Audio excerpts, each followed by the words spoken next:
Pastor Eliseo. Apocalipsis, capítulo 7. Clase 118. Apocalipsis, capítulo 7, versículo 16. Ya no tendrán hambre ni sed, y el sol no caerá más sobre ellos, ni calor alguno. Los padecimientos de los que salen de la gran tribulación. Es muy probable que muchos de los sufrimientos que padecieron los que salieron de la gran tribulación sean consecuencia de las plagas que realizaron Moisés y Elías, enviados por el Señor para que se enfrenten al anticristo y al falso profeta, o de las demás plagas que acontecieron en la tierra. Sabemos que Dios prometió proteger a los elegidos de la hora de la prueba, por lo que la mujer vestida del sol será trasladada a un lugar especialmente preparado por el Señor para que la cuiden y la sustenten, como sucedió en el desierto con el pueblo de Dios cuando lo rescató de Egipto y lo sustentó durante el camino hacia la tierra prometida con el maná que les enviaba desde el cielo para que se alimentaran. También los protegía del calor del sol durante el día y del frío de la noche con las diferentes nubes. Del mismo modo, Dios lo hará con los creyentes que le han demostrado su amor con la meditación de su palabra y la oración y se han preparado para saber lo que iba a acontecer hasta el final. Estos recibirán esa protección especial por el amor que sienten por Jesús. Esta es la manera que tiene el Señor de retribuirles su devoción. Lo vemos a lo largo de la historia, con el profeta Daniel, que oraba 3 veces al día, o con el apóstol Juan, que relata el libro del Apocalipsis. El Señor cuidó de ellos y los reservó para tareas gloriosas dentro de su reino, aunque quisieron matarlos varias veces. Él los protegió. En cualquier caso, los que salen de la gran tribulación son buenos hijos de Dios que también tuvieron el privilegio de morir por el Evangelio. Entonces, antes de ser asesinados por no dejarse poner la marca de la bestia, tienen que sufrir junto con los habitantes del mundo las plagas que van a realizar Moisés y Elías y que afectarán gravemente a toda la humanidad. En consecuencia, cuando la bestia que sube del pozo del abismo los venza y los mate, todos los habitantes de la tierra, los que no conocen a Dios, se regocijarán por lo que les pasó y se alegrarán, enviándose regalos unos a otros, porque estos 2 profetas los habían atormentado con las plagas. Estos hijos de Dios también tuvieron que sufrir la sequía, el hambre, la sed, el calor del sol y otros eventos que van a suceder, como la activación de volcanes y la apertura del pozo del abismo. Serán atendidos en su llegada al cielo. Ellos especialmente van a recibir la consolación del Cordero, porque a pesar de todo lo que pasaron en la tierra, cuando llegaron delante del trono, no refirieron ni una sola queja, sino que, agradecidos, clamaban a gran voz por la salvación al que está sentado en el trono y al Cordero. Apocalipsis, capítulo 7, versículo 17. Porque el Cordero que está en medio del trono los pastoreará y los guiará a fuentes de agua de vida, y Dios enjugará toda lágrima de los ojos de ellos. El Cordero en medio del trono, el Cordero que está en el centro del trono y los pastoreará. Él fue inmolado para que su Padre Celestial pudiera redimir a todos aquellos espíritus humanos a los que dio libre albedrío y que lo utilizaron en favor del reino de Dios. Jesús es la fiel representación de lo que Dios siempre quiso ser, la parte de su esencia buena que había escogido para manifestarse ante su creación y disfrutar del universo. Esta obra heroica e inimitable le permitió estar en el centro del trono, entre el que está sentado en él y los 4 seres vivientes, ya que le otorgó nuevamente a su Padre la posibilidad de recuperar su lugar inicial, que le había sido contaminado por la rebelión de Lucifer.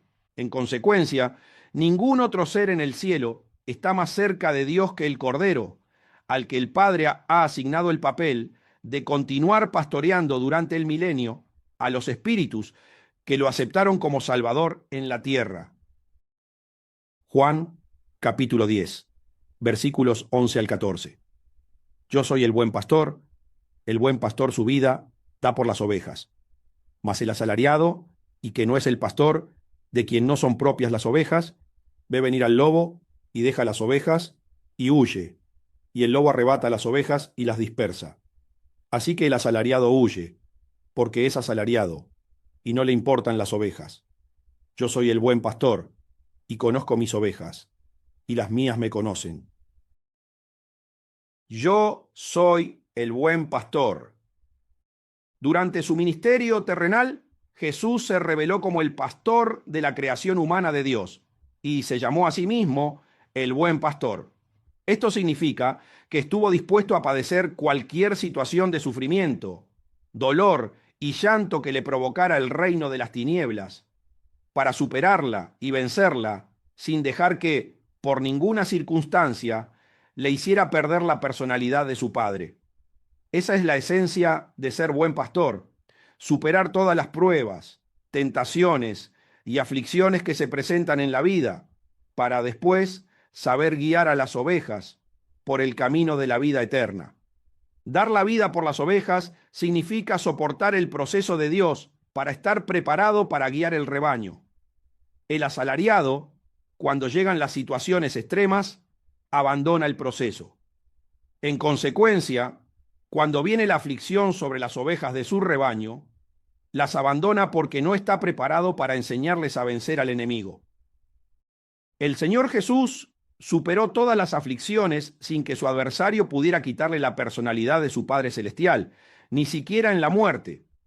Entonces se cumplió su profecía de que Él es el buen pastor, porque estaba en condiciones de enseñar a su rebaño a superar cualquier situación de sufrimiento sin que se apartaran del camino hacia la vida eterna. Jesús es el prototipo perfecto a seguir, porque sabe cómo tener al enemigo bajo sus pies y cómo Dios quiere que sus hijos aprendan a disfrutar con el Padre en el cielo. Él es el único Hijo amado de Dios, en el que tiene complacencia. Quienes lo imiten obtendrán la salvación y tendrán la eternidad asegurada en el reino de los cielos. Para pasar de oveja a pastor es imprescindible la meditación profunda de la palabra y la oración constante, para que Jesús se apodere completamente del corazón, ya que, si no se recurre a estos medios espirituales, se terminará convirtiéndose en un lobo disfrazado de oveja. Que Jesús esté en el medio del trono y que Dios lo haya elegido para que continúe pastoreando en el cielo es la retribución que se le otorgó por su obra en la tierra. De acuerdo con la magnitud del sufrimiento que los siervos de Dios padecen por servirlo, será su retribución en el reino de los cielos. Es proporcional. Mateo capítulo 26, versículos 70 al 74. Mas él negó delante de todos, diciendo: no sé lo que dices.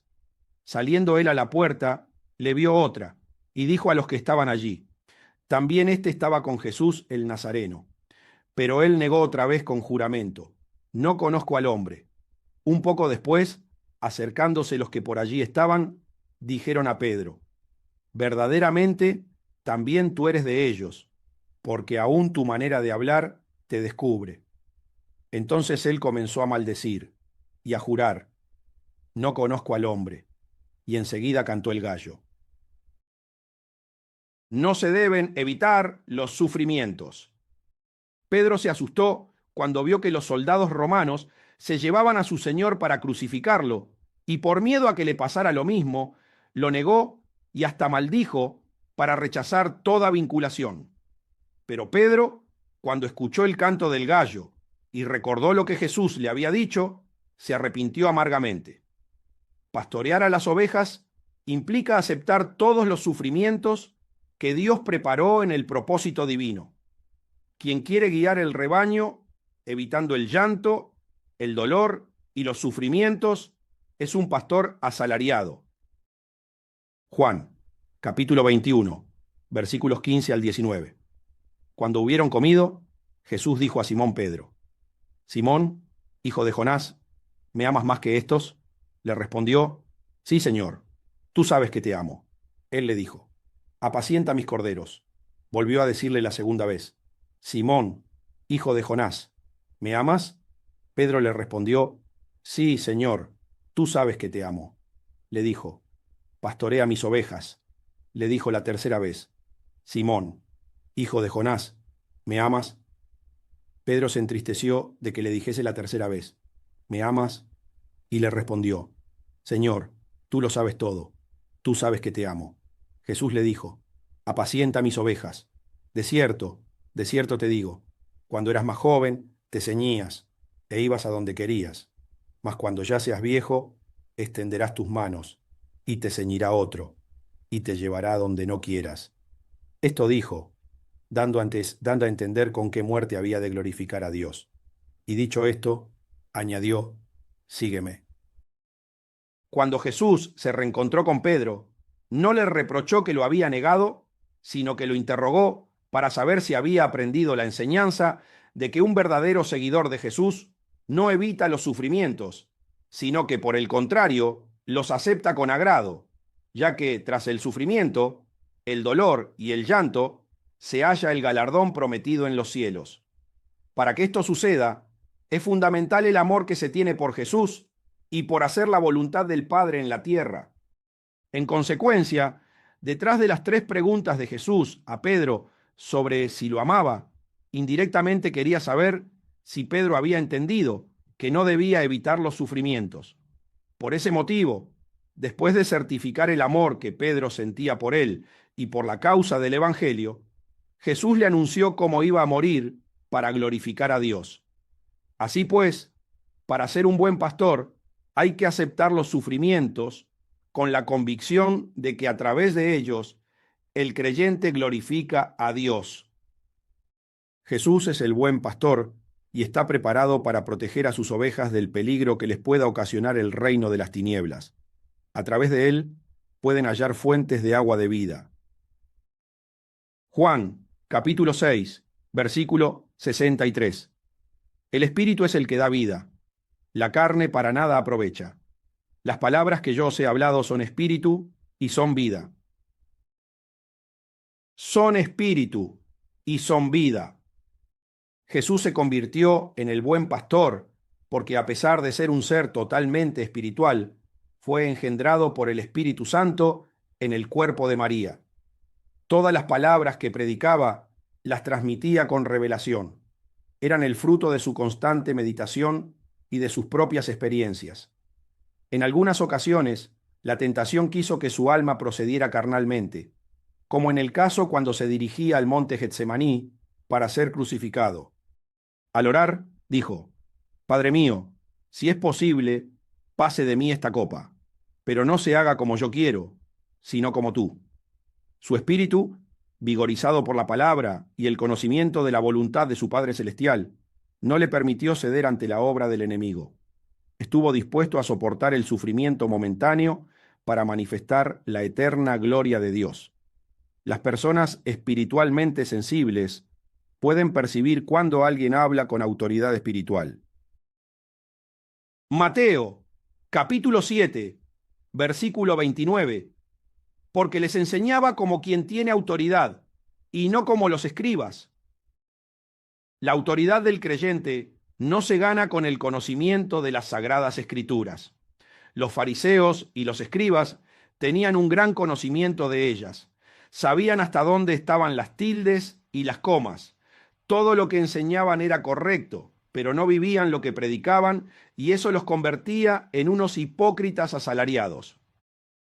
Mateo, capítulo 23, versículos 1 al 4. Entonces habló Jesús a la gente y a sus discípulos, diciendo: En la cátedra de Moisés se sientan los escribas y los fariseos. Así que todo lo que os digan que guardéis, guardadlo y hacedlo. Mas no hagáis conforme a sus obras, porque dicen y no hacen. Porque atan cargas pesadas y difíciles de llevar, y las ponen sobre los hombros de los hombres, pero ellos ni con un dedo quieren moverlas. En relación a lo expresado, Jesús les decía a la gente y a sus discípulos que hicieran todo lo que les dijeran, pero que no hicieran lo que ellos hacían, porque ellos solo hablan, pero no actúan. Eso significa que nada de lo que dicen tiene sustento espiritual, nada de lo que dicen sale de su corazón, sino que sus palabras son cancerígenas porque se dejan escuchar, pero son imposibles de llevar a la práctica, ya que son hipócritas y no están cargadas de revelación ni de vivencias personales. En consecuencia, los hombres se dieron cuenta de que las palabras de Jesús tenían autoridad, porque hablaba a través de revelaciones y experiencias personales. Entonces es conocido como el fiel y verdadero, el Verbo encarnado, la manifestación del corazón de Dios en la tierra, fuentes de aguas de vida. En consecuencia, las palabras de Jesús, el buen pastor, son una fuente de agua de vida eterna, ya que tienen la capacidad de liberar a los hombres de cualquier engaño del reino de las tinieblas. Después de que Jesús vino a la tierra, superó todas las tentaciones y deshizo todas las obras del diablo. Solo aquellos que beben del agua que les da se sacian de tal manera que no tendrán sed jamás. Juan capítulo 4, versículos 10 al 15. Respondió Jesús y le dijo: si conocieras el don de Dios y quién es el que te dice, dame de beber, tú le pedirías, y él te daría agua viva. La mujer le dijo: Señor, no tienes con qué sacarla, y el pozo es hondo. ¿De dónde pues tienes el agua viva? ¿Acaso eres tú mayor que nuestro padre Jacob, que nos dio este pozo, del cual bebieron él, sus hijos y sus ganados? Respondió Jesús y le dijo: cualquiera que bebiere de esta agua volverá a tener sed, mas el que bebiere del agua que yo le daré no tendrá sed jamás, sino que el agua que yo le daré será en él una fuente de agua que salte para vida eterna. La mujer le dijo: Señor, dame esa agua para que no tenga yo sed, ni venga aquí a sacarla. El pozo de Jacob representaba todas las historias vividas por los siervos de Dios bajo el antiguo pacto. Muchas de ellas, cuando se leen, pueden provocar una fe momentánea y saciar un poco la sed del alma, pero es un sustento momentáneo. Pronto el alma se va a encontrar nuevamente sedienta y tendrá que recurrir de nuevo al pozo. Para saciarse permanentemente, el alma necesita que alguien resucite su espíritu y lo sustente con la palabra de Dios para que la sacie verdaderamente y no tenga sed jamás. En relación a lo expresado, cuando el Señor Jesús se encuentra con la mujer samaritana, que representa a un alma sedienta, le dice que si conociera el don de Dios y a quien le dice, dame de beber, le pediría agua de vida eterna y la podría satisfacer. Jesús es el único al que el Padre Celestial transfirió su espíritu para que por medio del Espíritu Santo tenga la capacidad de resucitar nuevamente el espíritu muerto dentro del hombre por causa de la desobediencia de Adán, y de esta manera recibir nuevamente la naturaleza espiritual y por medio de la meditación de la palabra revelada, adquirir la personalidad de Dios. Estas son las condiciones necesarias para que el alma no tenga que recurrir al pozo de Jacob, tener al esposo resucitado, que el espíritu humano vuelva a la vida y esté en conexión constante con Dios para que su corazón funcione como un pozo interno que la provea de agua para tener vida eterna. Jesús es el buen pastor y el único capacitado para guiar a las almas para que encuentren fuentes de agua de vida eterna. Todos aquellos que estén dispuestos a seguirlo se pueden convertir en una prolongación de su divinidad. Enjugará toda lágrima de los ojos de ellos. Y Juan termina este pasaje agregando: y Dios enjugará toda lágrima de los ojos de ellos. Este es un texto cargado de consuelo y esperanza para todos los santos, dispuestos a padecer todo tipo de sufrimientos y hasta soportar la muerte física por causa del Señor Jesús y del Evangelio.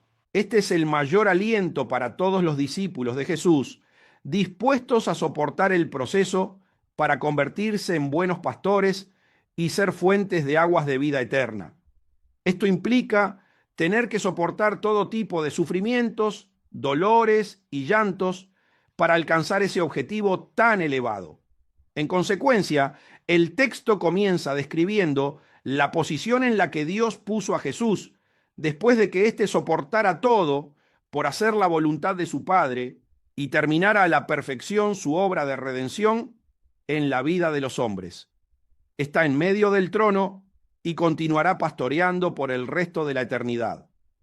Todo lo que padeció para pastorear en su corta vida en la tierra le será retribuido con un pastoreado eterno lleno de felicidad.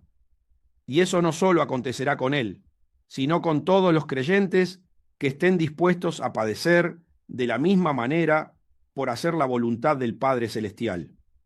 Cada hombre debe sufrir para redimir a Dios en su propia vida.